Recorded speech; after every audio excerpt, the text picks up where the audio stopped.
Elle raccompagnait simplement son fils après l'entraînement.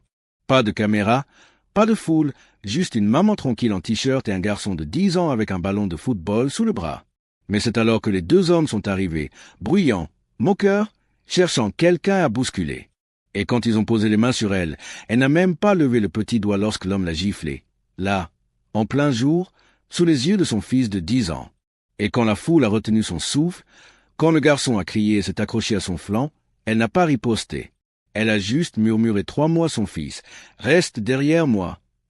Parce que les hommes qui pensaient qu'elle n'était qu'une maman calme qui riait parce qu'elle ne se défendait pas, n'avaient aucune idée de la personne qu'ils touchaient. Mais quand elle a bougé, quand ses mains ont fait ce que seuls les opérateurs entraînés savent faire, c'est là que la foule a compris.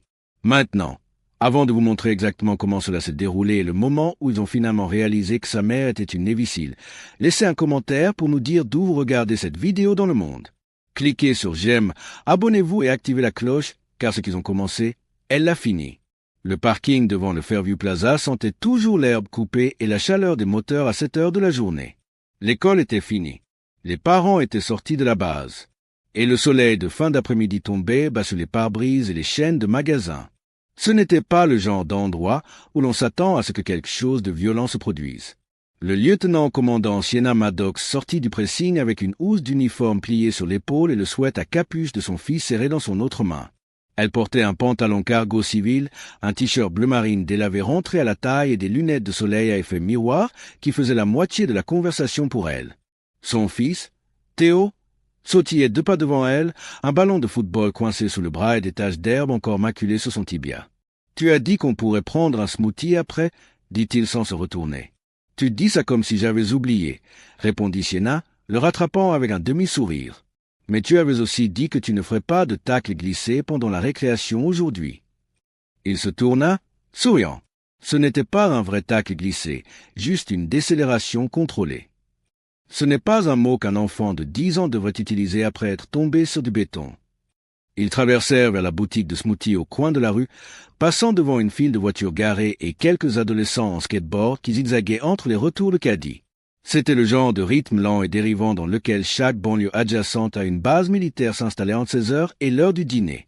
Rien d'urgent, rien de dangereux. Et pourtant, sans avoir l'air de regarder, les yeux de Sienna balayaient la zone. Son allure s'ajusta d'une fraction de seconde alors qu'il passait entre l'ombre et le soleil. Elle nota les skateurs, remarqua la camionnette aux vitres teintées qui tournait encore au fond du parking. Elle remarqua l'homme qui se disputait avec quelqu'un sur haut-parleur 3 magasins plus loin, et tout aussi rapidement, elle écarta chaque élément avec la discipline calme de la mémoire musculaire. Théo ne remarqua rien.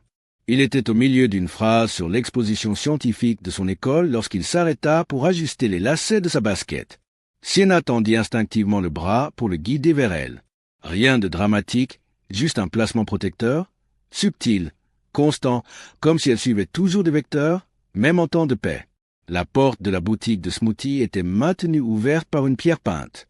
Un panneau en ardoise annonçait une promotion sur la mangue avec trop de points d'exclamation. À l'intérieur, il y avait 3 familles devant eux.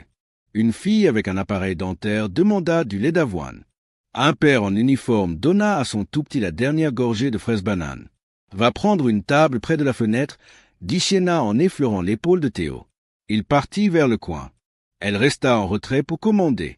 Alors qu'elle attendait dans la file, une voix attira son attention derrière elle. « Sèche, dédaigneuse, jeune.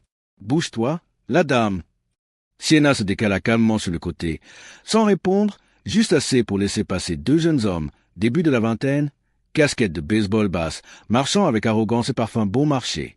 Ils ne la regardèrent plus, mais l'un d'eux marmonna quelque chose dans sa barbe, suivi d'un rire bref. Elle ne réagit pas, ne cligna même pas des yeux. Mais elle jeta un coup d'œil, juste une fois, vers son fils à la table, toujours souriant, toujours en sécurité. Sienna se tourna vers le comptoir et attendit, parce que cet après-midi était censé être normal. Mais quelque chose dans son instinct venait de changer. Et s'il y avait une chose qu'elle avait apprise au cours de ces années de combat, de convois et de terrains hostiles, c'était la différence entre le bruit et la menace. Et ceci n'était pas du bruit. À l'extérieur de la boutique de smoothie, le soleil avait baissé juste assez pour accentuer les ombres sous les auvents et faire plisser les yeux à tout le monde en sortant. Sienna tenait les 2 boissons, une mangue fraise, une banane nature au lait d'avoine, et scannait le trottoir lorsqu'elle vit Théo debout au coin de la place, dos au mur, serrant le ballon de football plus fort que d'habitude. Elle se déplaça vite, mais sans précipitation. L'entraînement ne lui permettait pas de faire quoi que ce soit avec panique. En approchant, elle l'entendit. « Et, le dur à cuire ?» disait l'un d'eux. « Tu penses qu'être un petit-fils à maman te dispense de dire pardon ?» Les deux jeunes hommes se tenaient entre Théo et le reste du trottoir. Tous deux au début de la vingtaine, sweat à capuche large, lunettes de soleil miroir, baskets trop propres pour avoir jamais touché du gravier. Pas en uniforme, pas du coin non plus, à en juger par l'accent, mais plein de quelque chose qui ressemblait à un défi. Sienna s'avança, posa les smoothies sur le banc en béton à côté de la jardinière et s'inséra entre son fils et les deux hommes sans dire un mot. Théo ne dit rien non plus, mais ses yeux se verrouillèrent sur les siens. Elle ne s'agenouilla pas, ne le serra pas dans ses bras, juste une main posée légèrement sur son épaule, l'ancrant. Le plus grand des deux hommes bascula son poids d'un pied sur l'autre, souriant en coin. On a juste dit de faire attention. « Madame, votre gosse a failli nous rentrer dedans comme un chien errant. » Sienna parla calmement. « Il a 10 ans. Vous en avez 20. Ajustez votre posture en conséquence. » Le deuxième homme, nerveux et plus petit, rit comme si c'était une blague de bar. « Ah, maintenant elle donne des ordres. » Sienna ne bougea pas. « Non, je vous donne une porte de sortie. » Ils se regardèrent à moitié amusés, puis jetèrent un coup d'œil à Théo, qui n'avait toujours pas bougé. « Le gosse a l'air effrayé, » dit le grand. « Il ne l'est pas, » répondit-elle. « Mais il est sur le point d'apprendre à quoi ressemble une mauvaise décision vue de 2 mètres. » Le plus petit s'avança, non pas avec détermination, mais avec l'arrogance de quelqu'un habitué à bluffer. « Ou quoi? Vous allez appeler votre mari? » La voix de Sienna ne monta pas. Ce n'était pas nécessaire.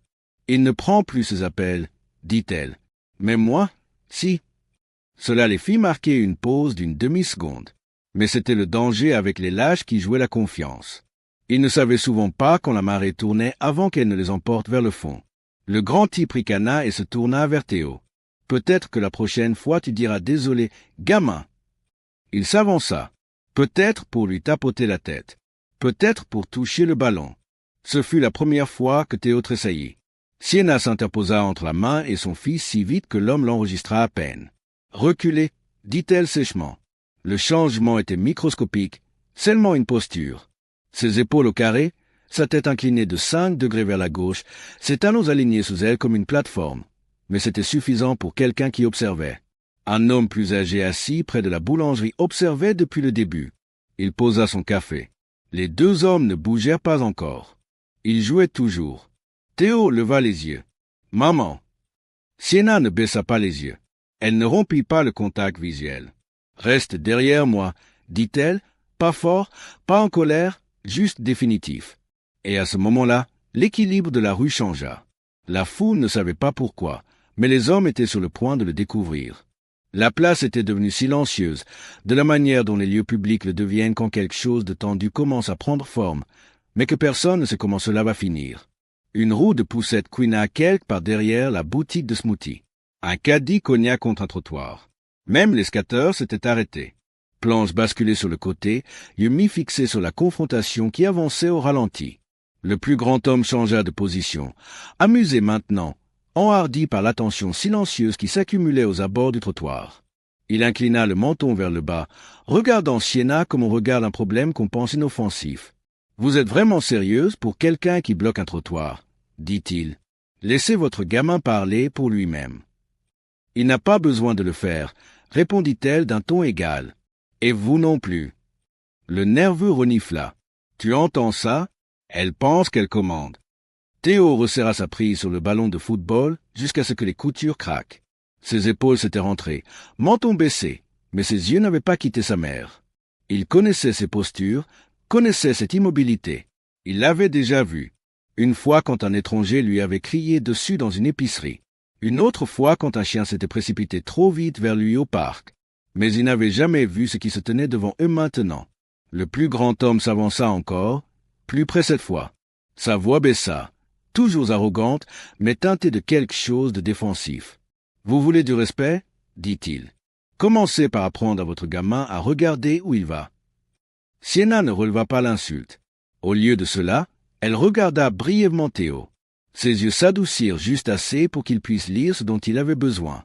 Ce n'était pas de la peur. C'était une instruction. Puis elle se retourna vers l'homme. « Vous avez deux options, » dit-elle simplement. « Vous partez ou vous vous excusez. » Le nerveux ricana. « Ou vous faites quoi ?» C'est alors que le plus grand homme s'avança à nouveau, pas prudemment cette fois. Ses doigts effleurèrent l'épaule de Théo avec une désinvolture méprisante, le genre que les gens utilisent quand ils veulent rappeler à quelqu'un qu'ils n'ont pas peur. Théo recula instinctivement. Sienna bougea. Une main attrapa le poignet de l'homme juste assez longtemps pour stopper l'élan. Pas de torsion, pas de frappe, juste assez pour l'interrompre. Mais l'interruption était toute la permission dont il avait besoin pour escalader. « Ne me touchez pas !» claqua-t-il en retirant brusquement son bras. La gifle fut nette, paume ouverte, motivée par la frustration et l'ego plus que par la force. Elle claqua sur le côté de son visage. Tout se figea. Un souffle collectif fut aspiré depuis le trottoir. Quelqu'un halta. Une femme près de la boulangerie couvrit sa bouche. Les scatteurs se redressèrent instinctivement. Théo cria « Maman !» Mais Sienna ne trébucha pas, ne cligna pas des yeux. Sa tête tourna seulement légèrement sous l'impact. Une ombre rouge pâle apparaissait là, où sa main avait atterri. Elle n'éleva pas la voix, ne se précipita pas vers l'avant, ne changea pas de ton. Elle fit un demi-pas vers son fils et plaça sa main doucement sur le haut de son épaule, l'ancrant derrière sa silhouette. « Reste derrière moi, » dit-elle, pas plus fort qu'avant, juste plus précis. Les deux hommes sourirent avec une bravade nerveuse, prenant l'immobilité pour de la soumission. « Tu vois ?» dit le plus grand, se tournant légèrement, comme s'il s'adressait à des applaudissements imaginaires. « Juste un petit rappel, c'est tout. » Le nerveux ria. « Je suppose que vous y réfléchirez à deux fois maintenant, hein ?» Sienna ne dit rien. Sa posture changea subtilement, épaules détendues, menton nivelé, mains relâchées sur les côtés, poids s'installant dans ses talons avec un équilibre délibéré. Mais Théo remarqua. Il vit la façon dont ses yeux changeaient, la façon dont sa mâchoire s'alignait. Et pour la première fois de sa vie, quelque chose cliqua en lui. Sa mère n'était pas confuse. Elle n'avait pas peur. Elle calculait. Et tous ceux qui regardaient pouvaient le sentir, même s'ils ne le comprenaient pas encore. Le moment après la gifle s'étira long et fin, comme si toute la place attendait une tempête qui ne s'était pas annoncée. Mais ce n'était pas une tempête. C'était quelque chose de plus calme, quelque chose d'exact. Et les hommes qui se tenaient devant eux étaient sur le point de réaliser pourquoi son silence n'était pas une faiblesse. Pendant quelques secondes suspendues, personne ne bougea. La brise touchait à peine les feuilles au-dessus de l'auvent de la place. Un pigeon s'envola d'une gouttière et atterrit quelque part au loin. Le seul son était la respiration de Théo, rapide et superficielle, caché derrière sa mère comme une ombre. Les deux hommes portaient toujours leur sourire en coin, mais ils rétrécissaient. Pas évident, pas de retraite, juste incertain. La gifle avait été leur point culminant, et ils ne s'étaient pas attendus à ce que ce soit si calme là-haut. Autour d'eux, les passants ne faisaient plus que regarder. Ils tenaient des téléphones maintenant, pas levés, pas encore en train d'enregistrer, mais déverrouillés. Prêts, murmura une femme à son partenaire. « On devrait appeler quelqu'un ?»« Appeler qui ?»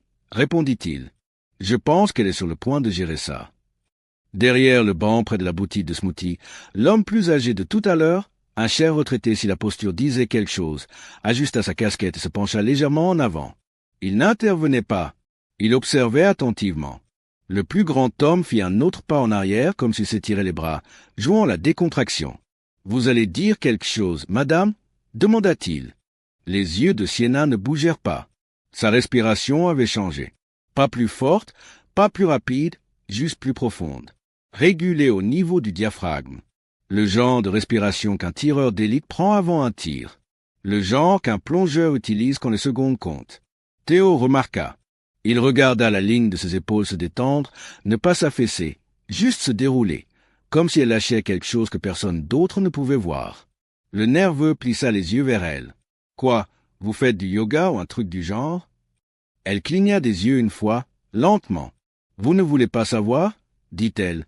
Il ricana à nouveau, plus fort maintenant, essayant de jouer la bravoure devant une foule qui ne riait plus. « Essayez quelque chose alors. Allez, vous voulez rester là comme si vous étiez faite d'acier?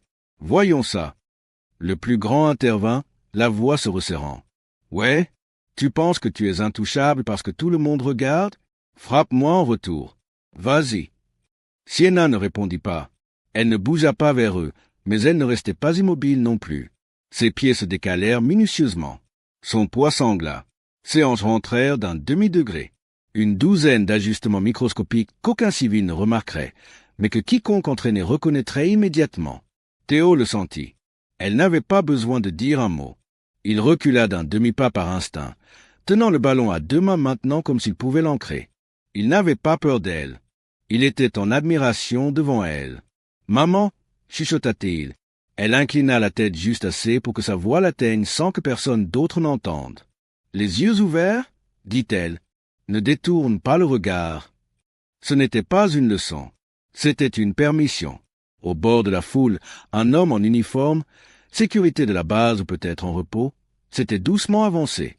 Il ne parlait pas non plus, mais il regardait sa posture maintenant, la tête penchée comme le font les soldats quand ils lisent le terrain. Le plus grand homme secoua la tête, essayant de dissiper le poids étrange dans l'air. « C'est stupide, » marmonna-t-il. « Elle ne va rien faire. » Le nerveux regarda de nouveau vers Sienna, la voix plus forte, presque moqueuse. « Vous n'êtes que de la posture, madame. Vous ne faites peur à personne. » Ce fut le moment où le signal final bascula. Pas pour eux, pour tous les autres. Parce que plus personne ne croyait ça. Le plus grand bougea en premier, parce que les lâches bougent toujours quand ils pensent avoir encore l'avantage. Il tendit la main à nouveau, pas vers le garçon cette fois, mais vers son épaule à elle. Une démonstration de dominance, le genre destiné à appuyer un poing pour rappeler à la foule que la gifle précédente n'avait pas fait couler de sang. Ses doigts étaient à mi-chemin du contact quand elle brisa sa posture. Pas d'avertissement, pas de pause. Sienna pivota son corps juste assez pour rediriger son centre de gravité, piégeant son bras avec un pas de pivot contrôlé, utilisant son propre élan pour l'envoyer tordre violemment sur le béton. Son corps claqua le sol plus fort que sa main ne l'avait jamais fait. Des hoquets de surprise se propagèrent vers l'extérieur. Une femme cria. Avant que son partenaire ne puisse réagir, sa posture avait changé à nouveau. 2 pas en avant-bras alignés sur la ligne centrale, interceptant son swing instinctif. Elle bloqua, redirigea et utilisa un pas bas et balayant pour le déséquilibrer. Il trébucha en arrière contre le trottoir, atterrissant durement sur son coude avec un glapissement. Aucun des hommes n'était blessé, mais aucun ne pouvait se lever sans réévaluer tout ce qu'il pensait savoir sur la femme en face d'eux. Sienna n'avança pas. Elle ne prit pas la pause. Elle se tenait entre eux et son fils, calme, à niveau, respiration régulière. Le plus grand gémit et roula sur le côté. « C'est quoi ce bordel ?»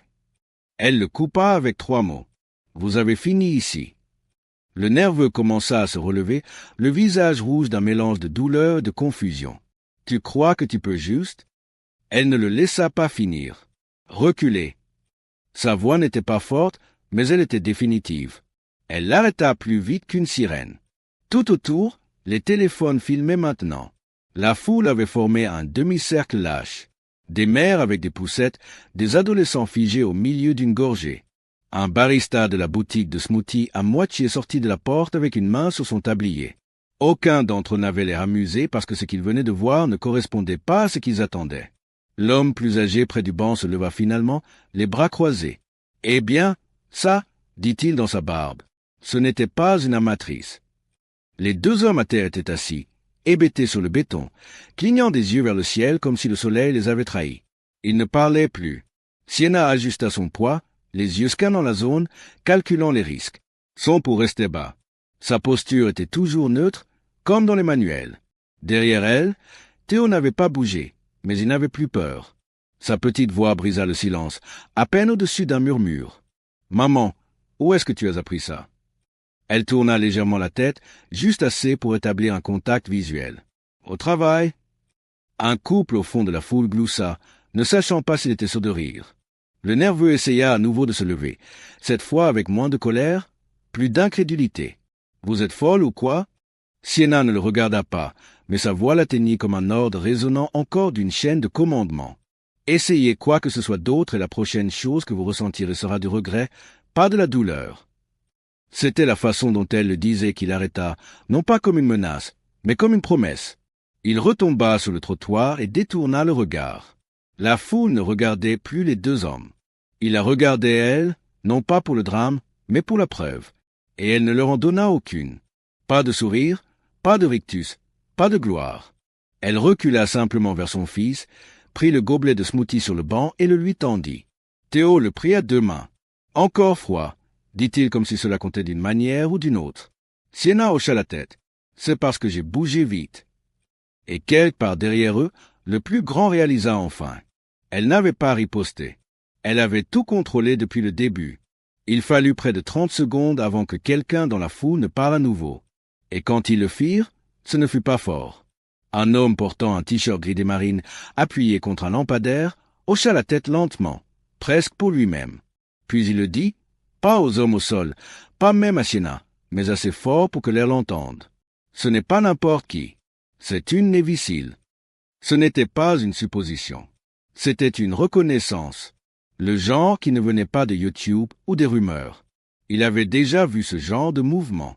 Peut-être à l'entraînement, peut-être en déploiement, peut-être chez les femmes qui devaient être 2 fois plus précises pour être considérées comme à moitié compétentes.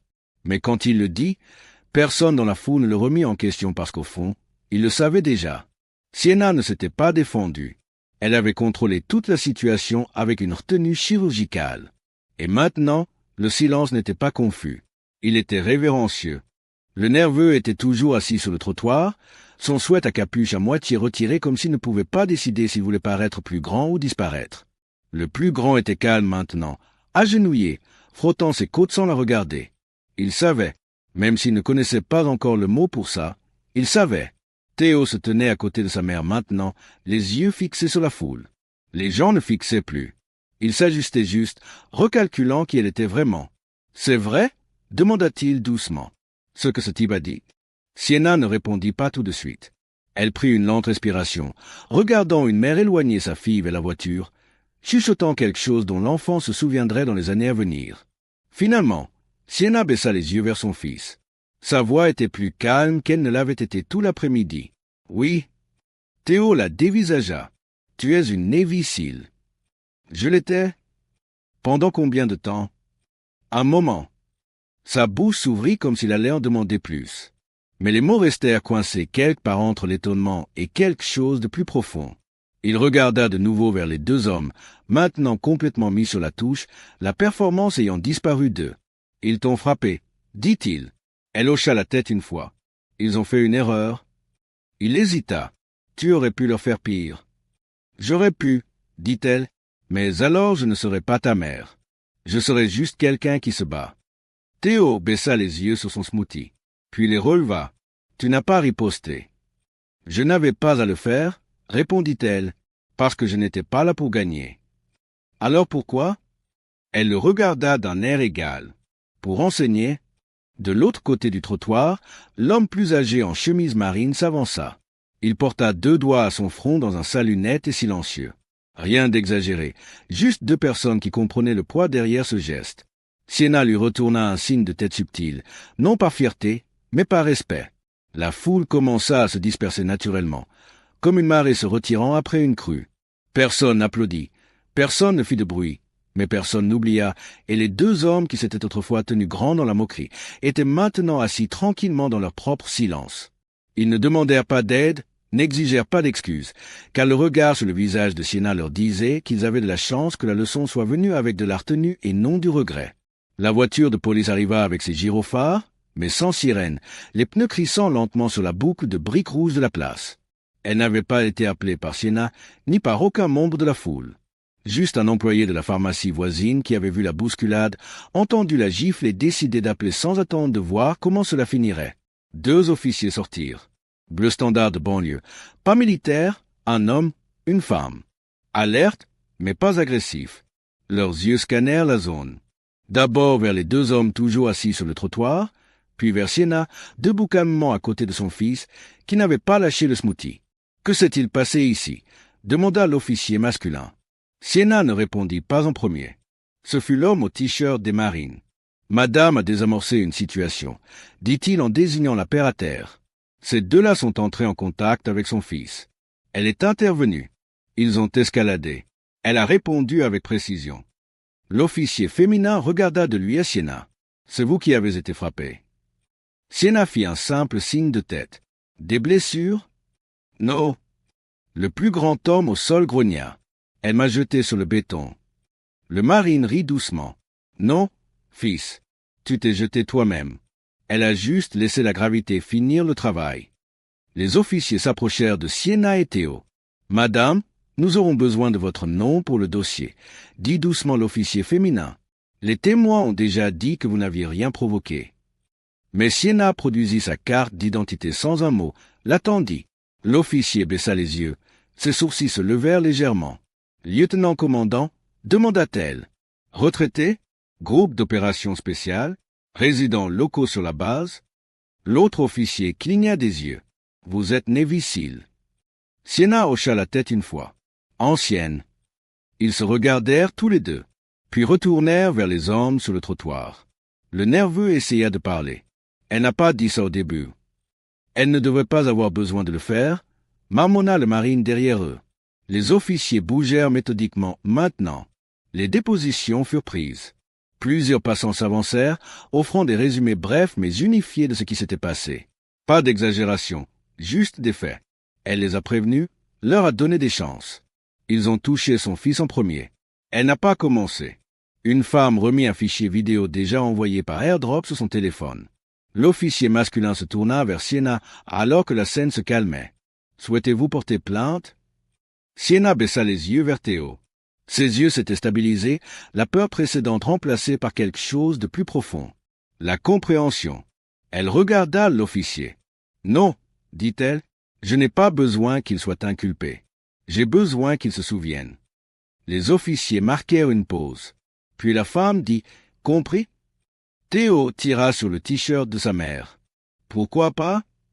Elle s'agenouilla pour la première fois de l'après-midi, un genou sur le trottoir, les yeux au niveau de son fils. « Parce que s'ils essaient à nouveau, dit-elle doucement, avec quelqu'un qui ne peut pas les arrêter, il n'y aura plus de leçons à apprendre. » Théo hocha la tête lentement.